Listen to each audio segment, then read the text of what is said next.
Amen. Amen. Par la grâce de Dieu, je crois que par cette semaine qui arrive, l'autre semaine, nous allons activer notre programme du vendredi. Alléluia. Pour ne pas faire ce temps de prière pendant le culte, nous allons nous retrouver vendredi rien que pour prier pour les situations et les cas. Alléluia. Nous devons prier pour cela. Amen. Donc par la grâce de Dieu, pas ce vendredi, l'autre, pas ce vendredi, on a un programme. Nous allons nous retrouver à 18h pour prier. Alléluia. Et nous allons prier pour nos problèmes, nous allons prier pour nos situations. Parce que nous savons que 2022 est une année où Dieu se manifestera pour nos vies. Alléluia. Mais nous devons aussi nous lever aussi dans la prière pour que toutes ces choses qui sont encore debout se retrouvent en dessous de nos pieds. Par la puissance du nom de Jésus. Amen. Que Dieu soit béni. Amen. J'espère que tu es content d'être là aujourd'hui. Vous savez, c'est une victoire d'être là le dimanche matin comme ça. Parce que tous les dimanches, le diable ne veut pas que tu viennes à l'église. Et le gros secret du fait de venir à l'église, c'est que c'est dans la présence de Dieu parfois et généralement que se manifeste la puissance de Dieu. Alléluia. Et des fois, quand Dieu réserve des grâces, elles sont des fois disponibles lorsque nous sommes ensemble. Alléluia. Et je nous encourage à prioriser dimanche matin, à le consacrer ce jour-là pour notre Seigneur. Alléluia. Et à toujours venir. Vraiment, que Dieu soit loué pour votre présence. Amen. Et je loue Dieu vraiment pour votre présence parce que je sais que le fait que vous venez ici va vous apporter énormément. Parce que je sais aussi que sans vous, le ministère que nous faisons n'a pas de valeur. Parce qu'on ne fait pas le ministère pour nous-mêmes. On est utilisé pour vous. Alléluia. Que Dieu soit loué. Amen. Pour vos vies. Que Dieu soit béni. Amen. Amen. On va continuer notre message qui était un peu dur dimanche passé, mais qui nous a fait beaucoup de bien. Amen. Je vais demander au pianiste de diminuer un peu. Merci. Le thème, le titre de ce message, c'est « Mais Dieu l'en délivre toujours ». Mais Dieu l'en délivre toujours. On a lu ce passage de Psaume 34, verset 19. C'est ça? 19, c'est ça? Voilà. Le malheur atteint souvent le juste, mais l'Éternel en délivre toujours. Je vais prier pour la parole ce matin, Seigneur. Je n'ai rien à dire sans que toi tu me dises. Parle au travers de moi ce matin. Et que par ta grâce, tes enfants et moi-même, nous recevions ta pensée et que nous soyons restaurés. Nous savons que ce n'est pas ta parole qui a les délivrances. Comme tu l'as dit, vous connaîtrez la vérité vous affranchira. Nous savons que ce n'est pas ta parole que les choses qui n'existent pas prennent vie. C'est pour cela que nous voulons que beaucoup de choses, tes grâces que tu as rendues disponibles en ce jour, prennent vie dans la vie de tes enfants en ce jour. Que ta parole soit libérée pour façonner vraiment. Et qu'elle soit exempte, celle que tu vas me donner aujourd'hui, Seigneur, de tout jugement, de toute accusation. Mais qu'elle soit remplie d'amour pour tes enfants, d'amour pour nous, dans le nom de Jésus. Amen. Donc, nous l'avons vu dimanche passé, mais l'Éternel en délivre toujours. Je vais rapidement résumer ce qu'on a vu dimanche passé.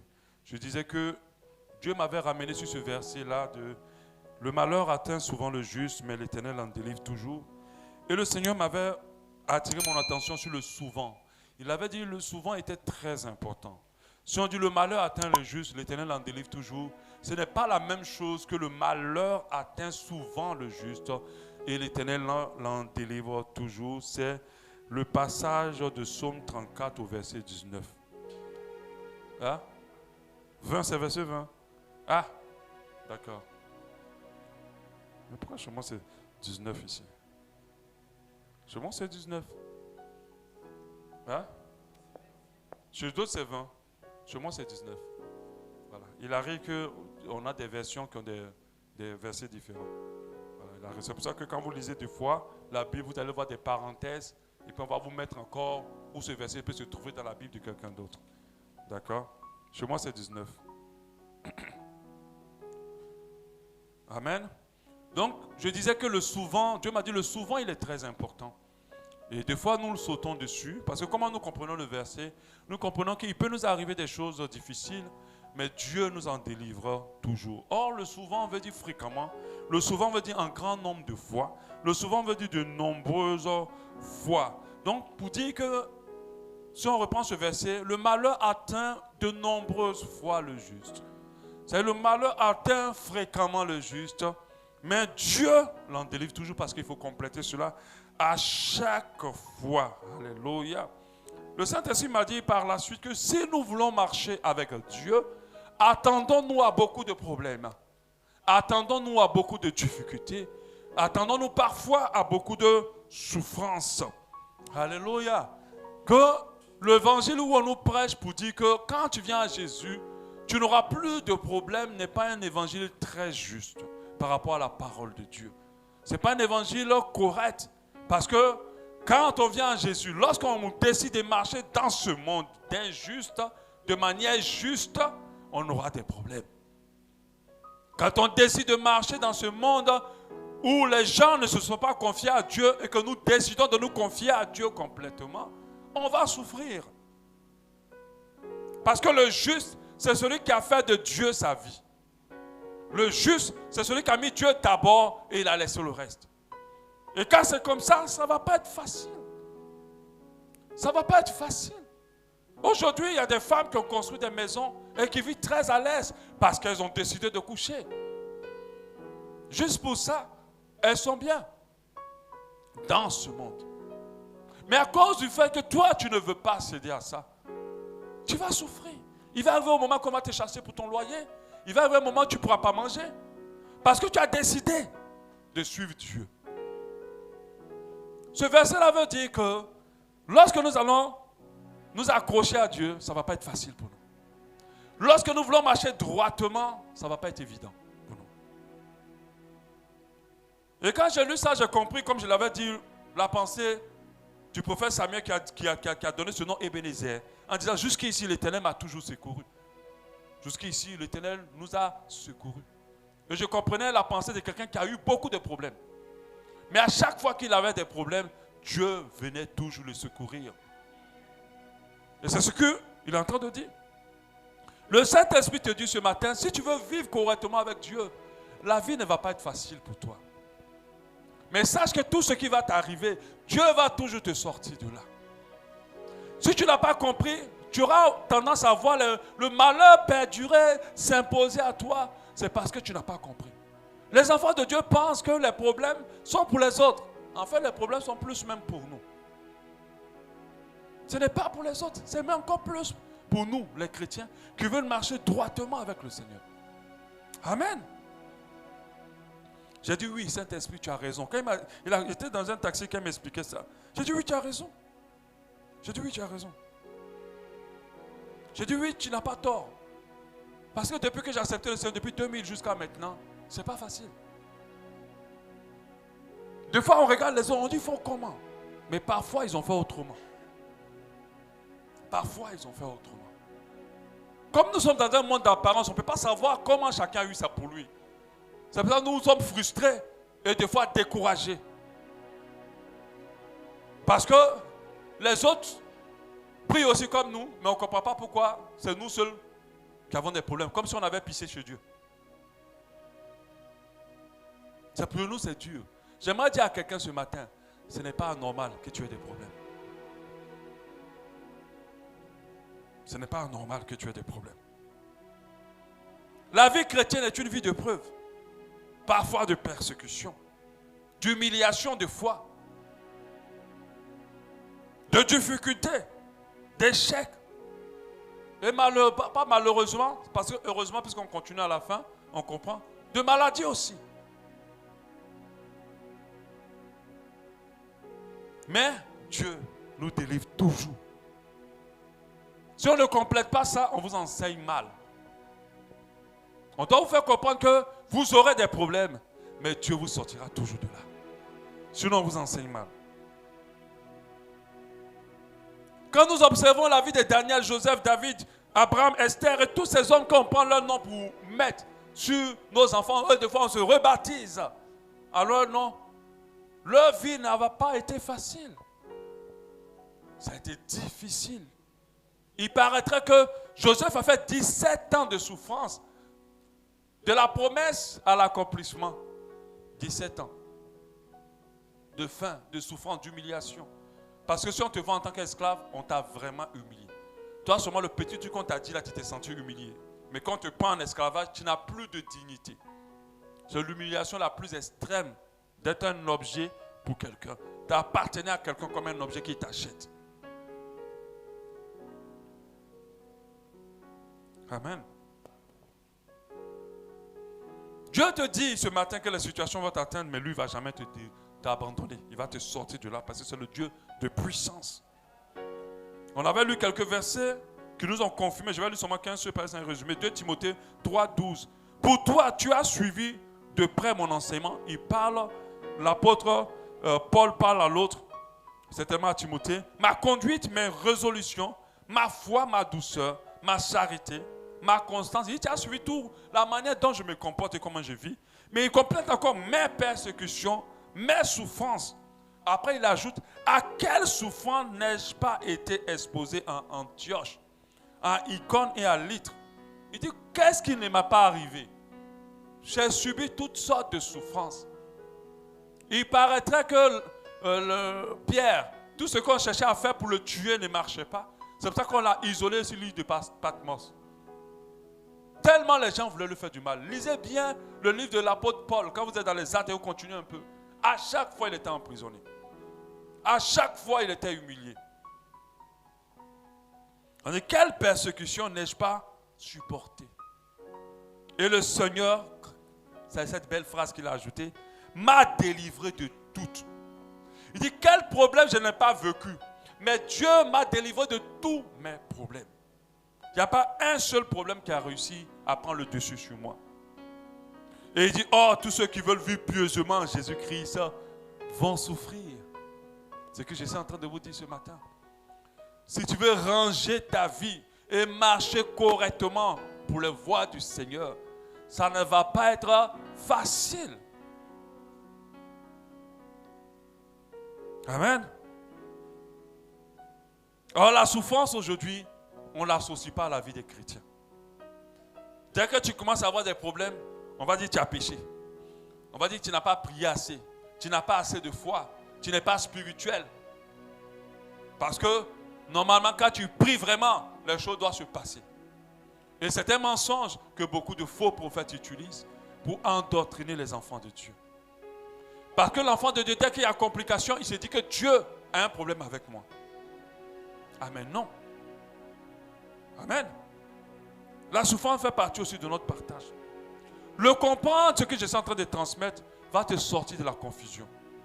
Une chose à laquelle un enfant de Dieu ne doit jamais se trouver, mais s'il se trouve, ne doit jamais durer, c'est la confusion. Parce que notre Dieu nous a donné le Saint-Esprit afin de nous conduire dans toute la vérité et nous éclairer. Nous ne devons jamais être confus. Nous sommes confus lorsque nous avons cru en ce qui n'est pas juste. Là, nous sommes confus. D'autres ont pleuré. Combien de fois vous avez pleuré devant le Seigneur pour dire, Seigneur, je ne comprends pas. Je te sers, je te donne ma dîme, je fais ci, je fais ça. Qu'est-ce qui ne va pas? Pourquoi je souffre autant? Pourquoi tu ne m'exauces pas? Parce que tu n'as pas compris que tout ce que Dieu permet, c'est pour sa gloire. Vous ne pouvez pas imaginer les situations que vivent certains enfants de Dieu. Très compliquées parfois. Des fois quand tu regardes, tu dis, Seigneur, tu réalises encore ta condition encore de grâce. Alléluia. Tu réalises vraiment que Dieu te fait beaucoup de grâce. Mais des gens vivent, des gens qui aiment le Seigneur vraiment souffrent parfois. D'autres passent par des problèmes financiers. D'autres passent par des échecs, par du manque. Je me rappelle de ce pasteur qui parlait. Il servait Dieu dans une vie très reculée. Le pasteur où j'étais à Abidjan. Le pasteur Manem, pasteur 13 hommes qui aiment le Seigneur. On l'a mis en mission dans une ville reculée. Il est là, femme enceinte, ils n'ont rien à manger. Rien à manger. Ils ne savent pas comment ils vont manger dans cette journée. Moi, je bénis Dieu. Je n'ai jamais été dans une situation où je n'ai pas à manger. Depuis que je suis né, je ne me suis jamais retrouvé un jour où je n'ai pas à manger. Mais je sais que si je pose la question ici, il y a des gens qui savent ce qu'on appelle la faim. De dormir, ce n'est pas que tu veux jeûner, hein. Mais il n'y a rien à manger. Il n'y a même rien à manger. Il n'y a que l'eau pour boire et puis pour dormir. Et cet homme de Dieu était là. Ah Seigneur, je suis venu te servir. Puis regarde comment je souffre. Comment c'est compliqué pour moi. Mais ce jour-là, Dieu a envoyé un corbeau. Il dit, il y a un homme de Dieu, un chrétien qui passait là-bas, qui a demandé s'il y avait un pasteur dans la ville. Il était en mission. Et il est venu. Il a attendu 20 000. Mais le 20 000 là, c'était comme 100 millions pour lui. Parce que quand tu n'as plus à manger là, même 500, c'est beaucoup. Dieu l'en délivre toujours. Et il a souffert longtemps en servant Dieu dans les pays reculés. Parce que là-bas, beaucoup de pasteurs n'y vont pas. Ça, c'est clair. On peut faire le climat où il y a beaucoup plus d'argent. Parce que dans ces pays-là, quand vous finissez des fois offrande, vous avez 500. Parce que les mamans, là, les mémés, elle a pris son propre 25, elle est venue faire offrande. Après, ce qu'elle peut faire, elle ne va pas manioc, igname, elle va venir te donner. Quand on finit de compter l'offrande, on n'a même pas besoin de comptable dans ces endroits-là. Dès que l'offrande est finie, seulement, toi-même tu regardes seulement d'un coup, tu sais que c'est combien qu'il y a dedans. Tu comptes seulement le nombre de pièces. Tu sais que, aujourd'hui on a eu 500. Et c'est comme ça, en servant Dieu là-bas, il est tombé malade. Bien sûr, certainement, il s'est dit, mais Seigneur, je suis venu te servir. Et il est tombé malade à cause du ministère. Parce qu'on lui avait donné un vélo qui a commencé à détruire son dos. Parce qu'il devait conduire et aller évangéliser, aller visiter. Et tu sais que quand tu suis un vélo, et les routes ne sont pas bonnes, ça peut prendre un coup. Et il a pris un coup dans sa santé. Il a failli mourir et ses jambes même ont failli être paralysées. Il était assis, il ne pouvait pas marcher. Mais Dieu l'en délivre toujours. Même cette maladie était pour que Dieu soit glorifié. Les responsables ont dit, comme tu es malade, on t'amène en ville. Comme tu es malade, on te confie cette église. Comme tu es malade, le voilà maintenant dans une voiture de luxe, avec une église plus grande, en ville. Il n'a plus de problème d'argent. Il s'en sort maintenant mieux. Après 8 ans de service dans la souffrance en brousse. Amen. Aujourd'hui, sa santé est restaurée. Et il est en pleine forme. Mais Dieu l'a rendu malade parce qu'il voulait l'élever. Amen. Dieu a rendu certains malades parce qu'il voulait qu'ils soient sauvés. Si tu n'étais pas malade, tu n'aurais jamais connu Jésus. Alléluia. Amen. On n'aurait jamais parlé de témoignages s'il n'y avait pas de problème. Or, le témoignage fait partie de la vie d'un enfant de Dieu. Qu'est-ce que tu vas raconter que Dieu a fait pour toi? Si ce n'est pas parce que lui-même t'a créé le problème, il est venu résoudre ça. C'est Dieu qui a tué Lazare. Et puis il l'a laissé pourrir 4 jours. Et puis il est venu le ressusciter pour sa gloire. Et ça, il faut que tu le comprennes. À chaque fois que Dieu permet que tu souffres, il a déjà prévu la solution pour sortir à l'intérieur de cette souffrance. À chaque fois que Dieu permet qu'il y ait des complications dans sa vie, il a déjà prévu la solution pour que tu en sortes. Ne sois pas confus quand ta vie se complique. Réjouis-toi parce qu'après la souffrance, il y a l'élévation. Ne te plains jamais de tes situations. Ne sois jamais découragé de ce que tu vis. Parce que c'est Dieu qui a permis cela. À cause du fait que tu marches justement. Tu peux utiliser ta beauté comme les autres filles. Tu peux utiliser ton intelligence pour manipuler. Tu peux rentrer dans la loge. Elle est ouverte, elle accepte plusieurs personnes actuellement. Quand tu es sur Facebook, tu vois leur pub tout le temps. Tu peux rentrer et tes souffrances en griffes vont s'arrêter. Mais tu n'as pas fait ce choix-là, alors tu vas souffrir. Mais Dieu va toujours te sortir de là. Et au travers de tes situations, il va te bénir. L'Éternel l'en délivre toujours. On n'a pas dit l'Éternel l'en délivre seulement. L'Éternel l'en délivre toujours. C'est-à-dire qu'il n'y a pas un problème que Dieu va laisser sur toi. Il n'y a pas un problème qui peut construire ta maison dans ta vie. Normalement, selon la parole de Dieu. Si tu comprends l'importance de ce qu'on est en train de dire, tout ce qui t'arrivera, Dieu te sortira de là. Il a jeté Daniel dans la fosse au lion et il a fermé la bouche des lions qui mangent de la viande. Après, il a délivré Daniel et il a levé Daniel en supériorité auprès du roi. Mais s'il n'avait pas jeté Daniel dans cette fosse, Daniel n'aurait pas eu cette hauteur auprès du roi. Amen. C'est lui qui permet. Quand tu le comprends, à chaque fois que tu vis les difficultés, tu n'es pas confus. Tu sais qu'après cette difficulté, il aura une gloire pour toi. Dieu te lèvera. Peu importe ta situation sociale. Parce que les gens se disent, j'entendais quelqu'un qui me disait, on parlait comme ça. Moi, j'utilise beaucoup les choses que je fais en semaine. La personne me dit, oui, elle a quand même fait des bêtises et elle a eu un bon mari. Je dis, attention, le bon mari, ça veut dire quoi? Un mari qui a l'argent? Il y a des femmes actuellement qui sont prêtes à te donner leur mari qui ont l'argent. Et puis prends ton mari là que tu ne vois pas un bon mari. Un véritable mari, c'est un mari. Un bon mari, c'est un mari qui a la crainte de Dieu.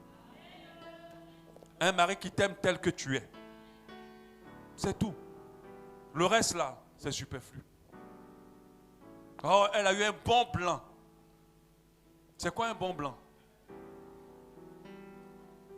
Un blanc qui a l'argent, qui a payé ton visa pour partir. Après, dès que tu arrives, on te bloque ton passeport. Et puis on t'envoie maintenant, on t'attache quelque part. Hein, ton argent, tu gagnes, tu ne peux pas dire que tu es en train de faire la sueur de tes cuisses. C'est ce qui va arriver des fois à Chad. Mais elle ne peut pas te dire qu'elle souffre là-bas.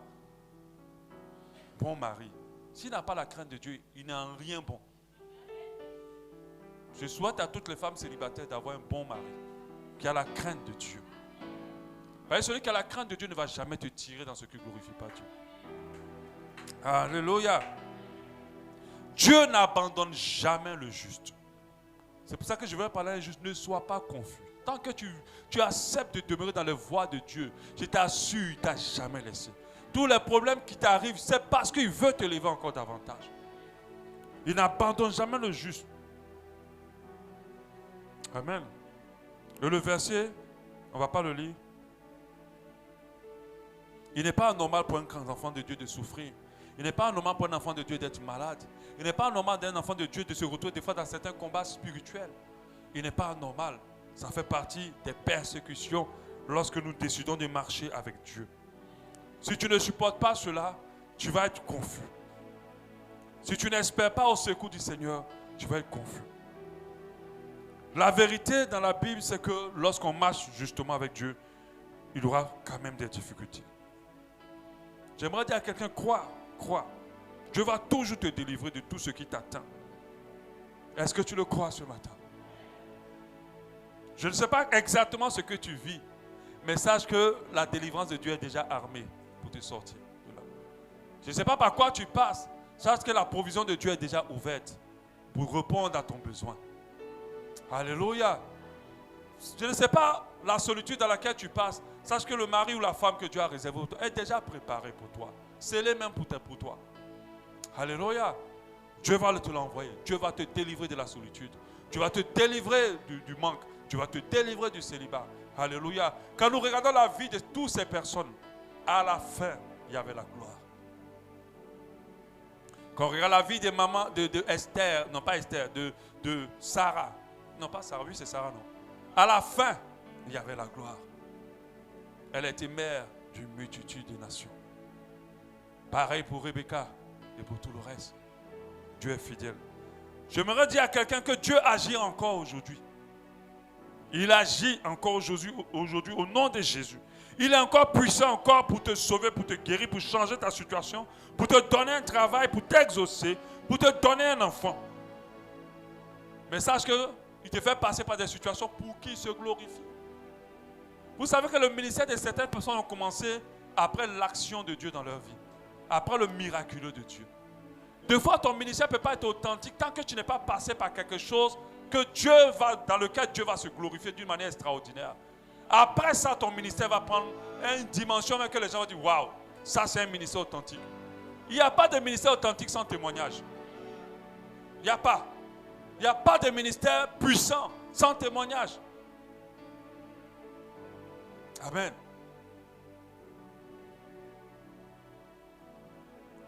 Psaume 121:1 dit avec cet homme-là, je lève mes yeux vers les montagnes.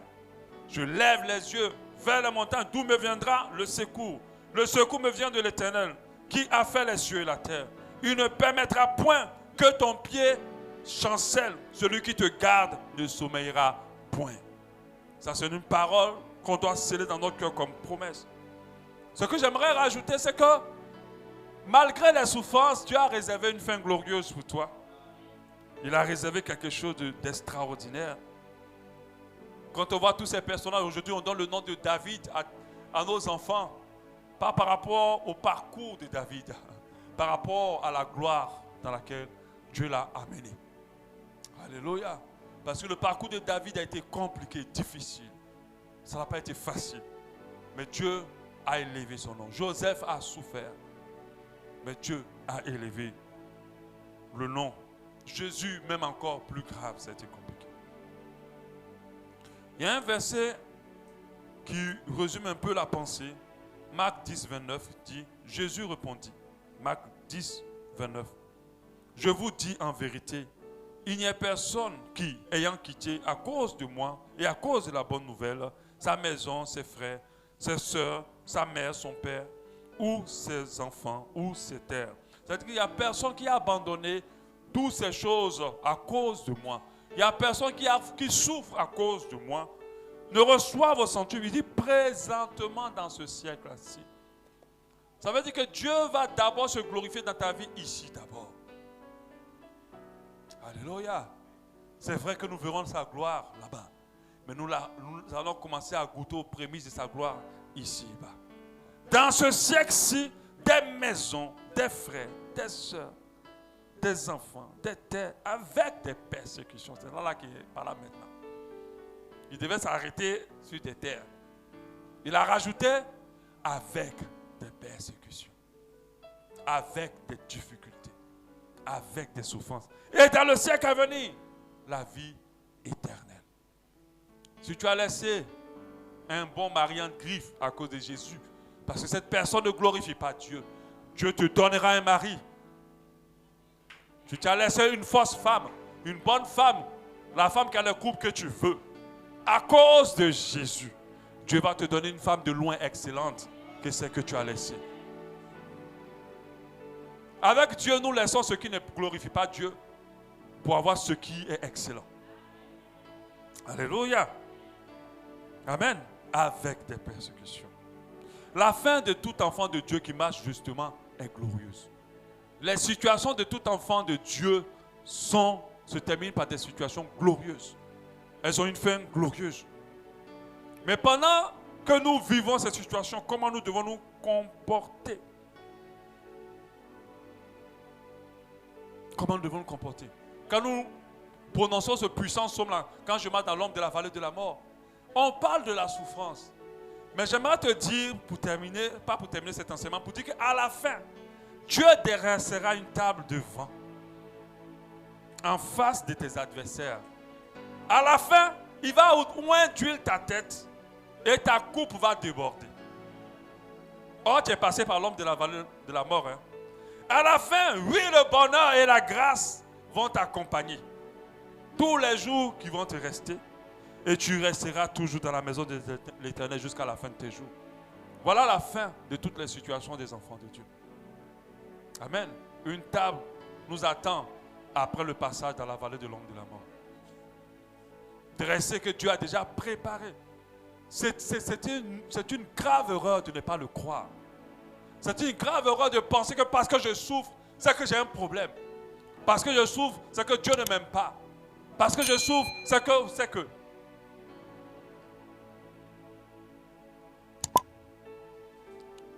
Quelquefois, Dieu veut qu'on prenne autorité. C'est une pensée que j'ai reçue cette semaine pendant que j'écoutais l'enseignement. Qu'on prenne autorité sur la situation pour les changer. Pour ceux qui suivent mon Facebook, vous l'avez certainement lu. Mais quelquefois, il veut que les situations, les circonstances prennent autorité sur nous pour nous changer. C'est pour ça qu'à un moment donné, tu ne comprends pas pourquoi la chose perdue. Mais perdue parce que Dieu n'a pas encore atteint son objectif. Il n'a pas encore atteint son objectif. Toi, tu as fait quoi? Est-ce que tu as pissé sur Dieu? Et puis c'est sur toi ceux qui vont le problème. Si on peut mettre ta vie, on compare aux autres. Tu es même des milliards de fois plus sainte ou saint que les autres. Mais eux là, tout marche.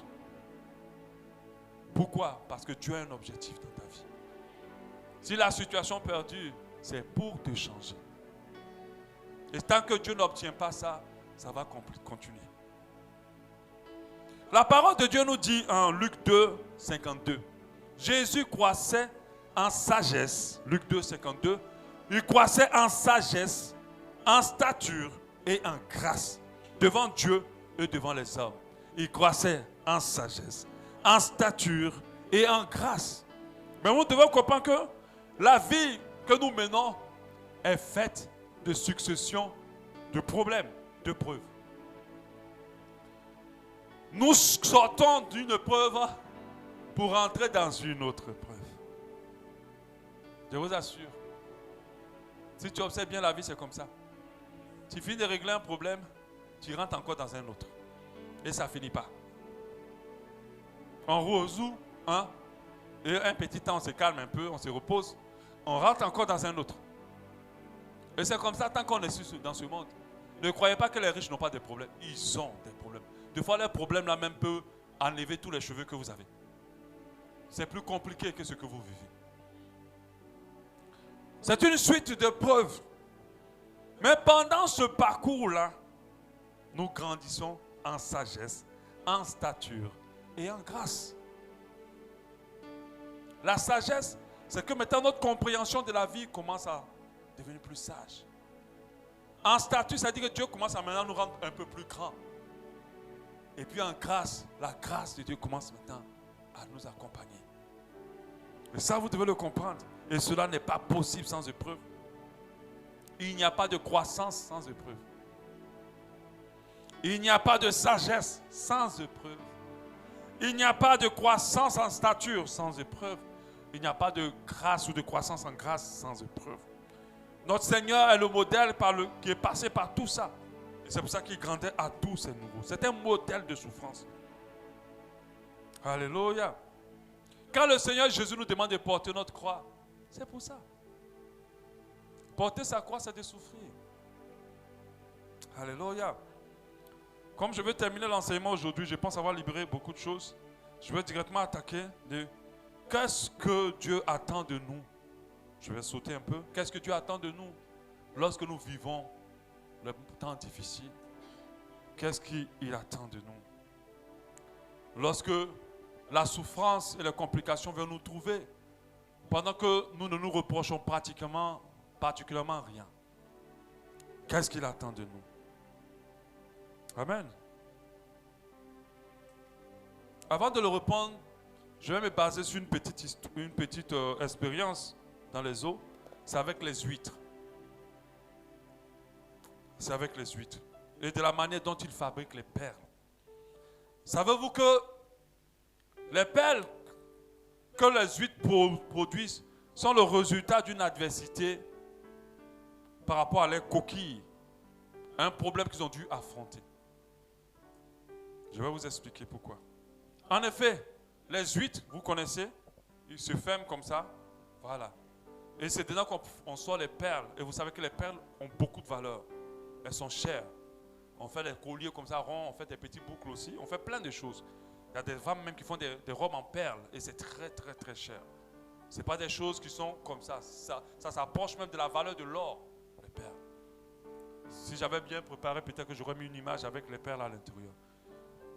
Les huîtres, ce sont des êtres qui n'aiment pas le sable.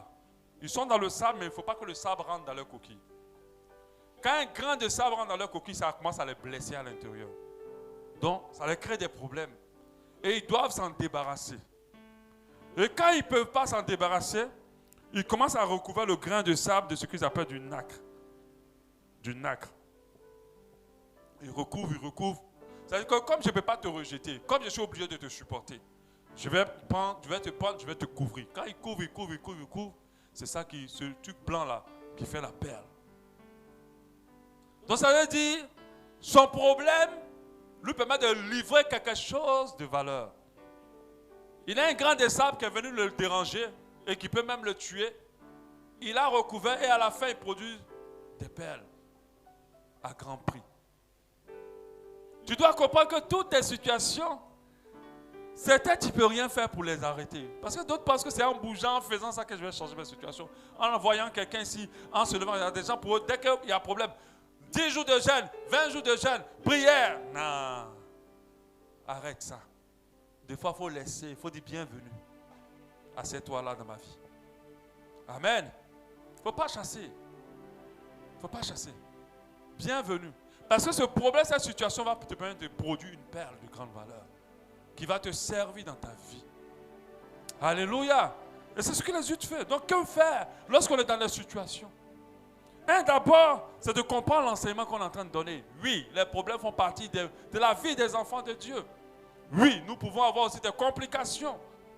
Ça ne sert à rien d'être confus, de t'énerver, d'en vouloir au monde entier, parce que ça ne va pas. Tout cela, ça pour ton bien. Nous devons comprendre cela, comprendre cet enseignement. Gardez dans notre esprit qu'en tant qu'enfants de Dieu, nous pouvons passer par des temps difficiles. Ce n'est pas la malédiction ni le rejet de la part de Dieu. Nous allons souffrir souvent, mais Dieu va toujours nous sortir de nos problèmes, de nos situations. La Bible nous dit qu'il n'y a pas de problème qui nous arrive sans que Dieu ait prévu de la solution. Alléluia. En deux, gardez espoir. Il y a des enfants de Dieu ici même qui n'ont plus espoir en Dieu, qui ne croient plus que Dieu peut les sortir de là. Continuez à croire en Dieu et en ses promesses sans douter. Persévérez malgré tout et ne jamais perdre son espérance en Dieu, au Dieu capable. C'est à force d'espérance qu'on y arrive. C'est à force d'espérance qu'on y arrive. Psaume 44, Psaume 40 au verset 4 nous dit: heureux l'homme qui place en l'Éternel sa confiance, qui ne se tourne pas vers les hautains et les menteurs. Tu places en l'Éternel sa confiance. Donc, continue à espérer. Je ne sais pas qu'est-ce qui t'arrive, mais que tes situations ne tuent pas ton espérance en Dieu. Ne tue pas ton espérance en Dieu. Ne tue pas ton espérance en Dieu. Continue à y croire jusqu'à la fin. Je ne dirais même pas jusqu'à la fin, jusqu'à ce que Dieu t'exauce, parce que je sais qu'il t'exaucera. Tout ce que tu vis, Dieu a prévu de t'en sortir et il t'en sortira. Au nom de Jésus. Une autre chose, s'armer d'un esprit de contentement. Vous savez, on souffre de beaucoup parce qu'on veut toujours, on veut. À un moment donné, l'esprit de contentement, c'est un esprit qui sait rendre grâce à Dieu pour ce qu'il a. C'est un esprit qui sait, malgré dans les problèmes, dans tout l'orage, sait voir au moins ce qui est bon à l'intérieur et rendre grâce à Dieu. Quand tu n'as pas un esprit de contentement, quand tu es avide, tu as dit que tu es rempli d'acquérir, d'obtenir, de changer, tu veux, tes situations vont être difficiles. Et je ne pense pas que Dieu va y mettre un fin à ces situations-là. Parce que son but, c'est que toute situation qu'il t'envoie est pour un but. La Bible nous dit en 1 Timothée 6:6, 1 Timothée 6:6, c'est en effet une grande source de gain que la piété avec le contentement. On enseigne très peu le contentement aux enfants de Dieu. On active leur avidité à vouloir plus et à vouloir encore plus. Et ils sont toujours, quand tu es dans ça, tu vas être forcément frustré. Des fois, la frustration, la confusion de beaucoup, c'est parce que leur avidité a trop été activée. Quand tu apprends à chercher le meilleur dans tout ce que Dieu t'a donné, quand tu commences à rendre grâce à ce que Dieu t'accorde, quand tu apprends à développer cet esprit de contentement, tu es très peu confus. Tu es très peu troublé. Je t'assure, la vie que tu as, que tu trouves qu'elle est la plus mauvaise des vies, il y a quelqu'un qui prie pour Dieu pour avoir ta vie là. Il y a quelqu'un qui jeûne pour avoir la vie que tu as. Tu as me dit quelle vie j'ai. Le fait seulement que tu sois debout et que tu marches. Quelqu'un te dit, hé Seigneur, si j'avais les jambes, oh, j'aurais dansé. Mais toi, tu as les jambes. Seigneur, si je pouvais parler, sortir un peu de son dans ma bouche. Mais toi, tu peux le faire. Peu importe comment tu regardes ta vie autant malheureuse, elle est la prière de quelqu'un. Quelqu'un est en train de prier pour avoir ta vie. Alléluia. Quand tu as l'esprit de contentement, tu sais gérer les situations difficiles. Tu sais gérer les situations compliquées. Et tu ne rentres jamais dans la confusion. Tu sais rendre grâce à Dieu pour ce que tu as. Et tu ne vas pas tout le temps pleurer pour ce que tu n'as pas. Mais sache que ce que tu n'as pas, Dieu va te l'accorder lorsque tu pourras rendre grâce pour ce que tu as. Alléluia. Car nous n'avons rien apporté dans le monde et il est évident que nous ne pouvons rien emporter.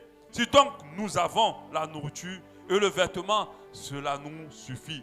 Ce n'est pas moi qui ai inventé ce passage, c'est écrit dans la Bible. Ce n'est pas des versets qui sont célèbres, ce n'est pas des versets qu'on affiche. Au verset 9, mais ceux qui veulent s'enrichir ou ceux qui sont avides de plus, ceux qui veulent se marier absolument, ceux qui veulent réussir absolument, ceux qui veulent vraiment arriver à un niveau, ce n'est pas que l'argent seul. Alléluia. Mais ceux qui veulent s'enrichir tombent dans la tentation, je t'assure. Il n'y a pas meilleure manière de tomber dans la tentation lorsqu'on est confus et découragé de Dieu. Parce que vous savez, le découragement nous dispose au péché. Le découragement et la confusion nous disposent à la désobéissance. Et c'est une réalité. Dans le piège de beaucoup de désirs insensés, le découragement nous envoie dans beaucoup de désirs insensés. Des fois, on pense que les désirs vont nous apaiser, mais nous ne ferons rien. Pernicieux qui plonge les hommes dans la ruine et la perdition. Au 4, dis à Dieu que peu importe ce que je vis, je continuerai à t'adorer, à te servir, à te suivre, à t'obéir. Alléluia. Quand la situation commence, Seigneur, ce n'est pas ça qui va empêcher. Parce que des fois, la vie de prière des gens, elle est conditionnée par ce qu'ils vivent. Or, s'il y a un moment où on doit encore plus se rapprocher de Dieu, c'est quand ça ne va pas. Parce qu'on ne va pas chez le médecin qu'on va bien. On va bien. Au contraire, quand les choses sont compliquées dans nos vies, c'est là qu'on doit chercher encore plus celui qui a la solution à toute situation. Mais d'autres, quand c'est compliqué, on commence à moins prier.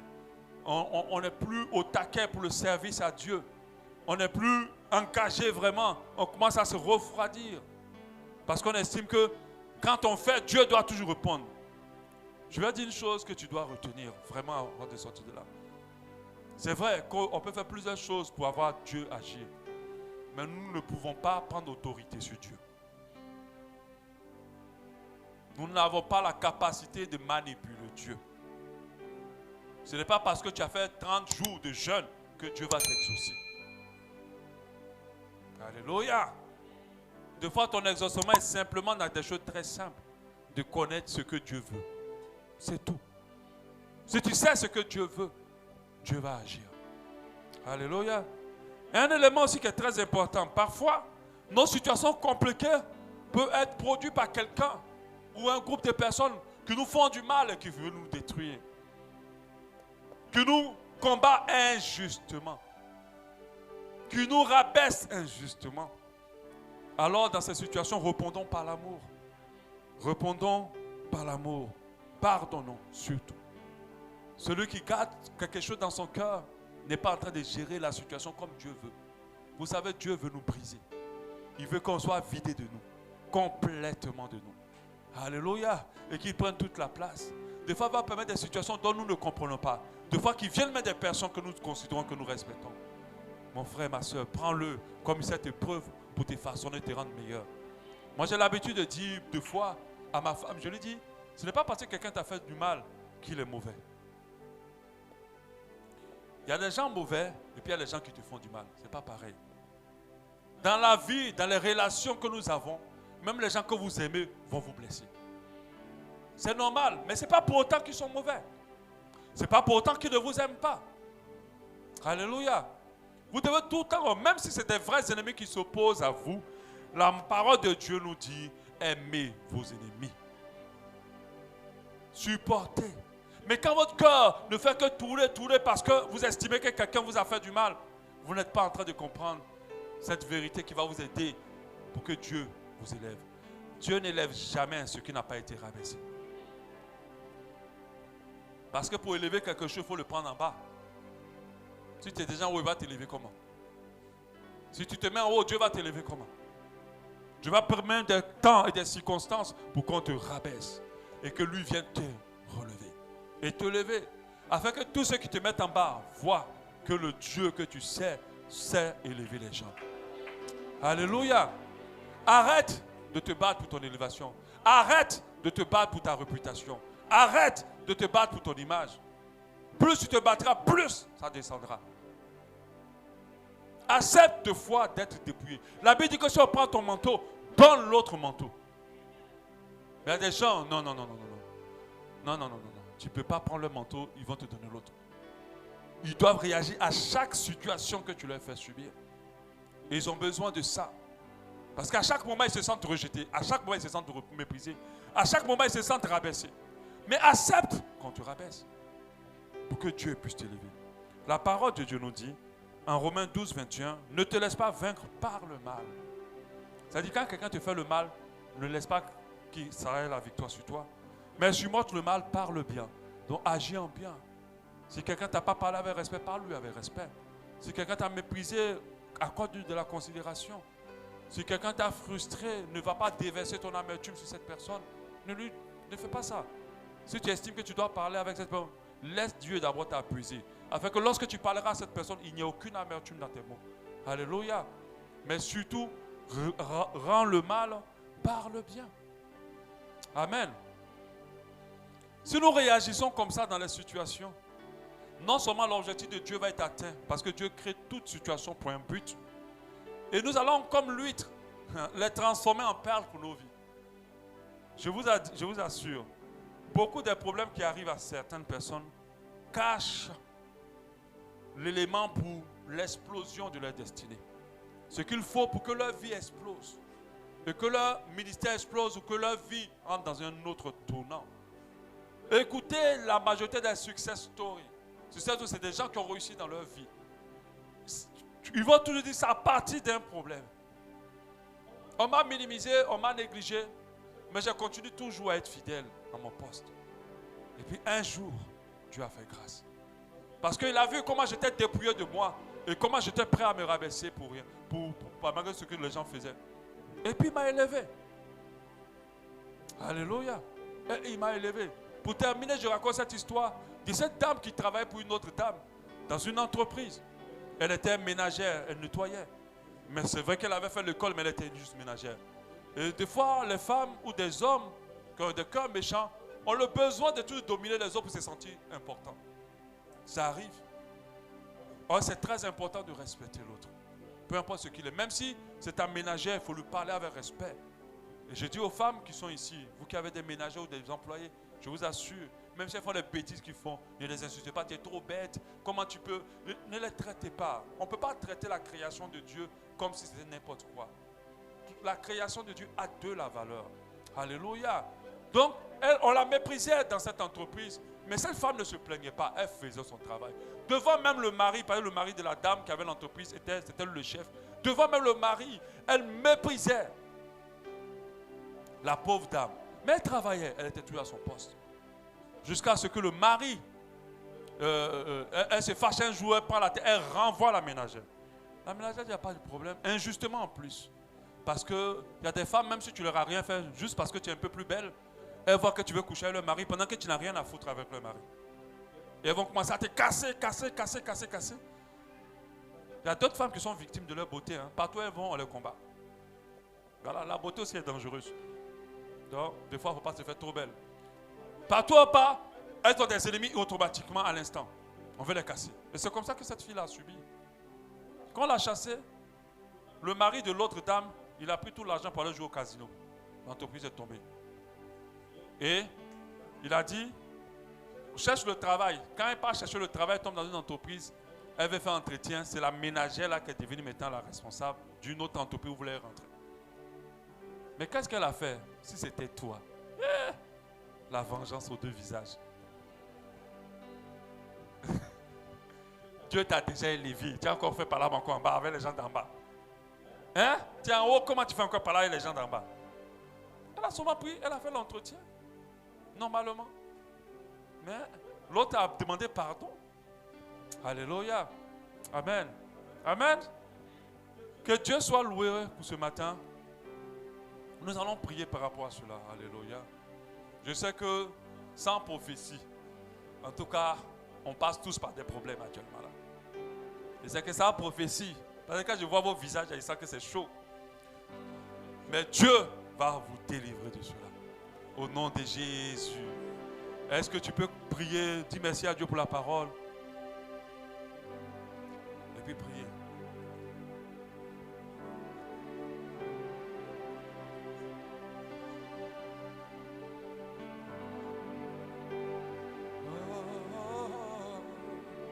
Parle à ton Dieu, parle-lui. Dis Seigneur, dans les problèmes, donne-moi l'attitude, le comportement qu'il faut. Alléluia. Oh. Si la